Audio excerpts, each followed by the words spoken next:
ഇന്നത്തെ എപ്പിസോഡിൽ കാണിക്കുന്നത് ശിവേട്ടൻ ബാലചന്ദ്രനെ വിളിച്ച് സംസാരിക്കുന്നതാണ്. ഞങ്ങളെല്ലാവരും കൂടി രാവിലെ വരുന്നുണ്ട്. അലീനെ അവിടെ ഇറക്കാൻ വേണ്ടിയിട്ടാണ് ഞങ്ങൾ വരുന്നത്. അലീനെ ഇറക്കിയതിന് ശേഷമേ ഞാനും രാജീവ് തിരിച്ചു പോകുന്നുള്ളൂ എന്നൊക്കെയാണ് ശിവേട്ടൻ പറഞ്ഞത്. അലീന എറണാകുളത്ത് പോവുകയാണെങ്കിൽ അവൾക്കതാണ് നല്ലത് എന്നൊക്കെ പറയുന്നു. രാവുണ്ണി അമ്മാവൻ്റെ മക്കളും കൂടി വരാൻ വേണ്ടിയാണ് ഞങ്ങൾ വെയിറ്റ് ചെയ്യുന്നത്. അത് കഴിയുമ്പോൾ ഞങ്ങളങ്ങ് എത്തും എന്ന് പറയുന്നു.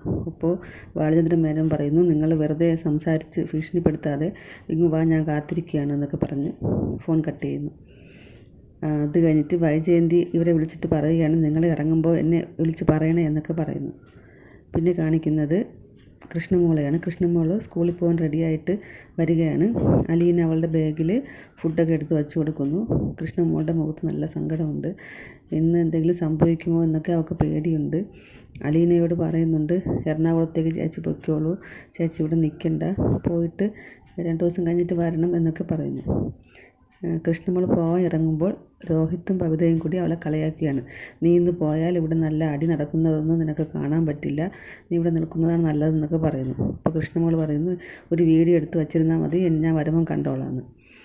പിന്നെ ഇന്ന് വരുന്നവരെയൊക്കെ നിനക്ക് കാണണ്ടേ എന്നൊക്കെ ചോദിക്കുമ്പോൾ ഞാൻ അവരോട് പറഞ്ഞിട്ടുണ്ട്, ഞാൻ വന്നിട്ടേ പോകാവുള്ളൂ എന്ന് പറഞ്ഞിട്ടുണ്ടെന്നൊക്കെ കളിയാക്കി കൃഷ്ണമോൾ പറയുന്നു. അപ്പോൾ വൈജയന്തി പറയാണ്, അച്ഛൻ്റെ മോള് തന്നെയെന്ന്. അപ്പോൾ കൃഷ്ണമോൾ പറയുന്നു, അമ്മയുടെ ഒരു മോൾ ഇവിടെ ഉണ്ടല്ലോ എന്ന് ബബിതയെ പറയുന്നു. പിന്നെ മാമച്ചനങ്കളും ഗ്രേസി ആൻറ്റിയും രേവതിക്കുട്ടിയും കൂടി വരുന്നതാണ് കാണിക്കുന്നത്. രേവതിക്കുട്ടി ഗൂഗിൾ മാപ്പ് നോക്കി വഴി പറഞ്ഞു കൊടുക്കുകയാണ്. അവർ നല്ല തമാശയൊക്കെ പറഞ്ഞ് ചിരിച്ചാണ് വരുന്നത്. ബാലചന്ദ്രൻ മേനോൻ്റെ അടുത്തേക്ക് അലീന വരികയാണ്. അപ്പോൾ ബാലചന്ദ്രൻ മേനോൻ തോക്കെടുത്ത് തുടച്ചുകൊണ്ടിരിക്കുന്നത് കാണുന്നത്. ഇത് കണ്ടപ്പോൾ അലീനയ്ക്ക് ടെൻഷനായി. അച്ഛൻ എന്തിനാണ് ഇതൊക്കെ എടുത്ത് ഇപ്പം നോക്കുന്നതെന്നൊക്കെ ചോദിക്കുന്നു. അപ്പോൾ പറഞ്ഞു, ഞാൻ ഇത് വെറുതെ എടുത്തതാണ്, എൻ്റെ ഒരു മുൻകരുതലിന് എനിക്കിത് മാത്രമേ ഉള്ളൂ, എനിക്ക് ബന്ധുബലവും ആൾബലവും ഒന്നുമില്ല എന്നൊക്കെ ബാലചന്ദ്രൻ മേനോൻ പറയുന്നുണ്ട്. അപ്പോഴേക്കും രേവതിക്കുട്ടിയും മംഗളും ആൻറ്റിയുമൊക്കെ വീട്ടിലെത്തി. അവർ വീടൊക്കെ നോക്കി കാണുന്നുണ്ട്. നല്ല വീടാണല്ലോ എന്നൊക്കെ പറയുന്നു. അലീന വന്ന് വാതിൽ തുറന്ന് നോക്കിയപ്പോൾ ഇവരെ കണ്ട് അലീന അത്ഭുതപ്പെട്ട് നോക്കിയാണ്. നിങ്ങളിങ്ങ് എത്താറാകുമ്പോൾ വിളിക്കാമെന്നല്ലേ പറഞ്ഞത് എന്നൊക്കെ ചോദിക്കുന്നു. അപ്പോൾ ഒരു സർപ്രൈസ് ആയിക്കോട്ടെ എന്ന് രേവതിക്കുട്ടിയും പറയുന്നു.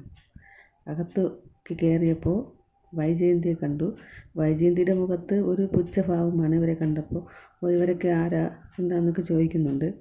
അലീനയെ കൊണ്ടുപോകുന്നു എന്ന് കേട്ടപ്പോൾ അവൾ പറയുന്നു, എത്രയും പെട്ടെന്ന് കൊണ്ടുപോയിക്കോ, ഈ വീട്ടിൽ ആർക്കും ഇവളെ ആവശ്യമില്ല, എത്രയും പെട്ടെന്ന് കൊണ്ടുപോയി തന്നാൽ മതി എന്നൊക്കെ പറയുന്നുണ്ട്. അലീന അവരെയും കൂട്ടി ബാലചന്ദ്രനെ കാണാൻ വേണ്ടി പോകുന്നു. ബാലചന്ദ്രനെ ഇവരെ കണ്ടപ്പോൾ അങ്ങനെ അത്ര ഇഷ്ടപ്പെടാത്തതുപോലെയാണ് ബാലചന്ദ്രൻ മോഹൻ്റെ മുഖം കണ്ടുമ്പോൾ തോന്നുന്നത്. അലീനയെ കൊണ്ടുപോകാൻ വന്നത് എന്ന് പറഞ്ഞുകൊണ്ടാവുമെന്ന് തോന്നുന്നു. അവരോടൊക്കെ സംസാരിക്കുന്നുണ്ട്. അത് കഴിഞ്ഞിട്ട് അലീന, ഞാൻ പൊയ്ക്കോട്ടെ എന്നൊക്കെ ചോദിക്കുന്നു. അപ്പോൾ ബാലചന്ദ്രൻ മേനോൻ പറയുന്നുണ്ട്, എന്നാൽ നീ പൊയ്ക്കോളൂ, ഞാൻ അനുവാദം തന്നതല്ലേ എന്നൊക്കെ പറഞ്ഞു. അലീന പോയപ്പോൾ ഇങ്ങനെ വിഷമത്തോടെ നോക്കി നിൽക്കുന്നുണ്ട്. അലീനയും രേവതിക്കുട്ടിയും കൂടി ബാഗൊക്കെ ഒരുക്കി വയ്ക്കുകയാണ്. അപ്പോൾ ബാലചന്ദ്രൻ മേനോൻ ഇരുന്ന് ആലോചിക്കുകയാണ്. ശിവേട്ട വിളിച്ചപ്പോൾ പറഞ്ഞത് അലീനയെ ഇറക്കി വിടാനാണ് ഞങ്ങൾ വരുന്നത്, അലീന എറണാകുളത്ത് പോയെങ്കിൽ അതാണ് നല്ലതെന്നൊക്കെ പറഞ്ഞ് ആലോചിച്ചങ്ങനെ ഇരിക്കുകയാണ്. അലീന പോകാൻ വേണ്ടി ഇറങ്ങിയപ്പോൾ ബാലചന്ദ്രൻ ബെല്ലടിക്കുന്നു.